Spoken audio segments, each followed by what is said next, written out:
Namaste. I want you to think for a moment about the world our children are growing up in. It is a world of incredible opportunity, of instant connection, but it is also a world of new complex challenges. As parents, as educators, as anyone who cares for a child, our role is to be their guide. And today, we are going to walk through some of these challenges together, not with fear, but with understanding and a few practical ideas. Let's start with something we see all around us, affecting our children's physical well being. I'm talking about health. In our fast paced lives, it's easy to lose track. And the numbers, well, the numbers are quite startling. A recent study in 2024 by a global collaboration of health scientists revealed a difficult truth. Nearly 159 million children and adolescents around the world between the ages of 5 and 19 are now living with obesity. This isn't just a number, it is a story of changing lifestyles. The solution you might think is simple: eat better, move more. And you are right. But making it happen requires a gentle, consistent effort. It's about bringing the joy back into movement. Maybe a family game of cricket in the park instead of another hour on the couch. And in the kitchen, it's about making healthy eating a family affair. We'll talk a little more on this later. But physical health is not the only area of concern. There are other, more hidden dangers that our children might encounter.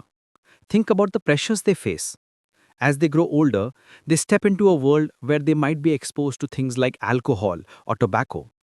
Curiosity is a natural part of growing up, but this kind of experimentation can lead down a very difficult road. So, what can we do? We must build a fortress for them. Not a fortress of walls, but one of trust and open conversation. When we talk to them honestly about the risks, without judgment, we give them the strength to make wise choices. We can encourage them to pour their energy into a hobby, into music, into sports, something that gives them a positive outlet, a community of friends who share healthy interests. And where do many of these pressures come from today? Often from the glowing screen in their hands. This brings us to one of the biggest challenges for every modern parent: managing screen time. The digital world is a fantastic tool for learning and connection, no doubt. But when the virtual world starts to replace the real one, we have a problem. It can affect everything from their posture to their ability to connect with people face to face. The key here is not to banish technology, but to create a balance. We can set clear, simple guidelines. For instance, no phones at the dinner table. The small rule creates a space for real family interaction.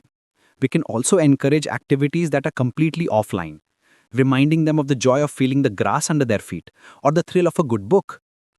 The online world is also where new kinds of social hurdles appear. I am talking about bullying. Bullying is not new, of course, but now it can follow a child home into their private space through their phone.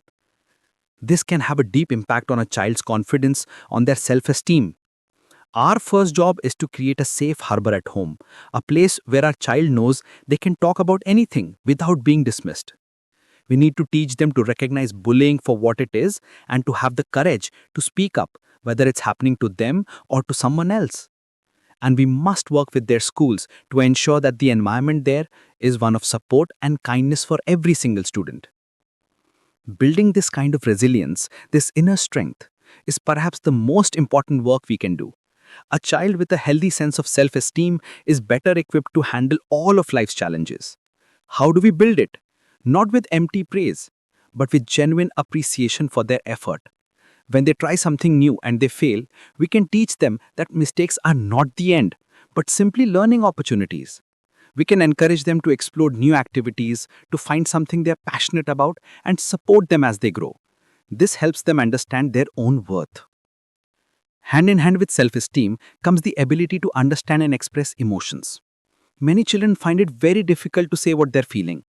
They might show their anger or sadness through their behavior instead. We can help them find the words. We can talk openly about our own feelings.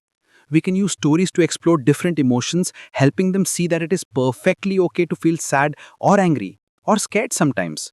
What matters is learning how to manage those feelings in a healthy way. Now, let me return to something I mentioned earlier, something very practical we can do every day, fostering healthy eating habits. In India, our food is a core part of our culture, our celebrations. But we need to ensure our children are building a good relationship with it. The most powerful tool we have is our own example. When children see us enjoying a plate of dal and sabzi, they are more likely to try it themselves. We can also make healthy food fun. Why not cut a parantha into a star shape? Or use vegetables to make a smiley face on a plate of khichdi? You'll be surprised how a little creativity can change a child's mind. And here is a wonderful idea. Involve them in the kitchen. Let them wash the vegetables, or stir the pot, or even help plan the menu.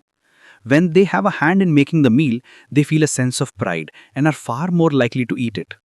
This is also a fantastic opportunity to teach them about where our food comes from, about the different nutrients our bodies need. You can talk about how carrots help our eyes and how lentils make us strong. Let's also be mindful of what we keep in the house. If the kitchen is stocked with processed snacks and sugary drinks, that is what they'll reach for. Instead, let's fill our homes with fruits, nuts, and healthy homemade options. A glass of buttermilk or chas is far better than a fizzy drink. Guiding our children through life's challenges is a journey. It requires patience, it requires understanding, and most of all, it requires connection. By talking openly, by setting a positive example, and by building their inner strength, we are not just solving problems.